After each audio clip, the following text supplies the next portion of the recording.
तो केंद्र सरकार के वक्फ संशोधन कानून के खिलाफ सुप्रीम कोर्ट में बुधवार को 2 घंटे तक सुनवाई हुई थी। इस कानून के खिलाफ 100 से ज्यादा याचिकाएं लगाई गई हैं। सुप्रीम कोर्ट ने इन पर केंद्र से जवाब मांगा है, लेकिन कोर्ट ने कानून के लागू होने पर रोक नहीं लगाई है। वहीं इस मामले में सियासत भी लगातार जारी है। रिपोर्ट देखिए। आप देख रहे होंगे बंगाल जल रहा है, वहां की मुख्यमंत्री चुप है, दंगाइयों को शांति दूत कहती है।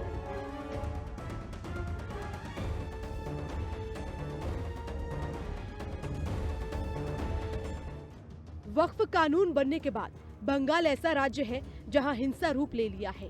मुस्लिम बाहुल्य 8 और 11 अप्रैल को मुर्शिदाबाद में हिंसा की वारदात हुई, जिसमें 3 बेगुनाहों की जान चली गई। ऐसे में हिंसा से सुलगते पश्चिम बंगाल की मुख्यमंत्री से उम्मीद थी कि वो हिंसा के पीड़ितों से मुलाकात कर जख्म पर मरहम लगाएंगी, लेकिन ममता वक्फ कानून का विरोध करने वाले इमामों से मिलने पहुंची।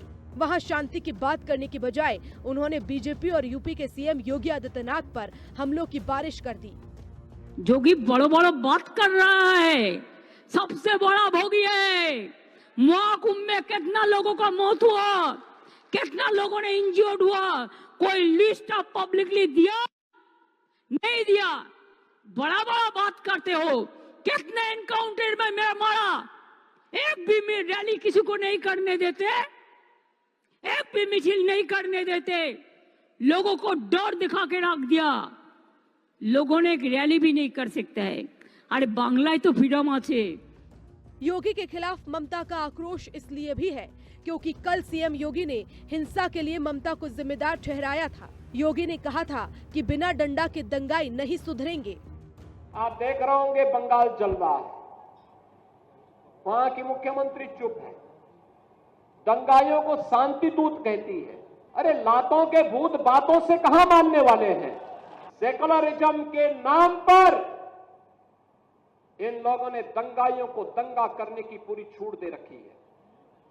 पूरा मुर्शिदाबाद पिछले 1 सप्ताह से चल रहा है, सरकार मौन है। दरअसल ममता पहले ही ऐलान कर चुकी है कि बंगाल में वो वक्फ कानून लागू नहीं होने देंगी। आज भी इमामों के साथ मुलाकात में ममता बोली, हर मंच पर वक्फ के खिलाफ आवाज बुलंद करो। जिस वक्त ममता इमामों से मुलाकात कर रही थी, उसी समय बीजेपी नेता शुभेंदु अधिकारी बीजेपी नेताओं के साथ सीएम आवास का घेराव कर रहे थे।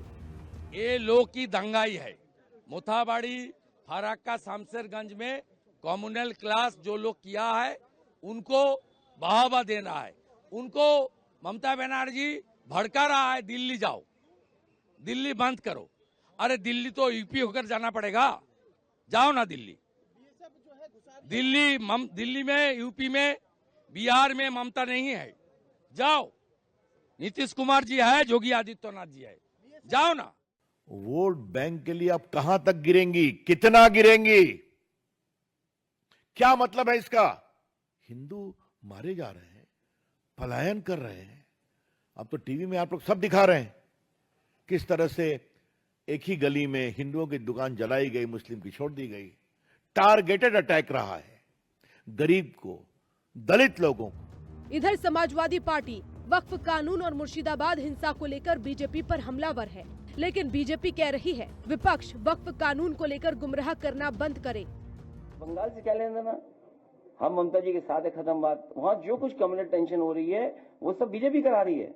हमने मुजफ्फरनगर में नहीं देखा क्या, या यूपी में जो घटनाएं होती नहीं देखा, मैंने अपने तालग्राम में देखा कि कहीं न कहीं जिस तरह से आज इसका विरोध हो रहा है, तो ये नहीं चाहते कि ये जो देश के संशोधन के बाद गरीबों को, पसमानदा को, पिछड़ों को, मुसलमानों को या महिलाओं को उनको जगह मिलेगी वक्फ बोर्ड में, बैकवर्ड्स का रिप्रेजेंटेशन होगा और ऑल इंडिया माइनॉरिटी काउंसिल में होगा, तो नहीं चाहते। या उसका वक्फ का इनकम का फ़ायदा गरीबों को मिले, ओबीसी पसमानदा को मिले, महिलाओं को, बच्चों को, ये नहीं चाहते। वहीं सुप्रीम कोर्ट में दायर याचिकाओं पर सुनवाई शुरू हो चुकी है। केंद्र सरकार के वक्फ संशोधन कानून के खिलाफ सुप्रीम कोर्ट में बुधवार को 2 घंटे सुनवाई हुई। इस कानून के खिलाफ 100 से ज्यादा याचिकाएं लगाई गई हैं। सुप्रीम कोर्ट ने इन पर केंद्र से जवाब मांगा है, लेकिन कोर्ट ने कानून के लागू होने पर रोक नहीं लगाई है। भारत सरकार के तरफ से सॉलिसिटर जनरल और जो हम लोग जो समर्थक इस संशोधन के हैं, हम लोग के तरफ से जो सीनियर एडवोकेट्स और हम लोगों ने भी अपनी बात रखी कि जो अमेंडमेंट है वो बिल्कुल संविधान सम्मत है। और उसमें के अमेंडमेंट को जब आप देखेंगे, चाहे वो सेक्शन 3 का अमेंडमेंट हो, सेक्शन 9 का अमेंडमेंट हो, सेक्शन 14 का अमेंडमेंट हो, सेक्शन 36 का अमेंडमेंट हो 83 में, तो कोई भी फंडामेंटल राइट का हनन नहीं हो रहा है। वक्फ कानून के खिलाफ सुनवाई का दौर जारी रहेगा। कुल मिलाकर वक्फ कानून पर जारी संग्राम थमता नहीं दिख रहा है।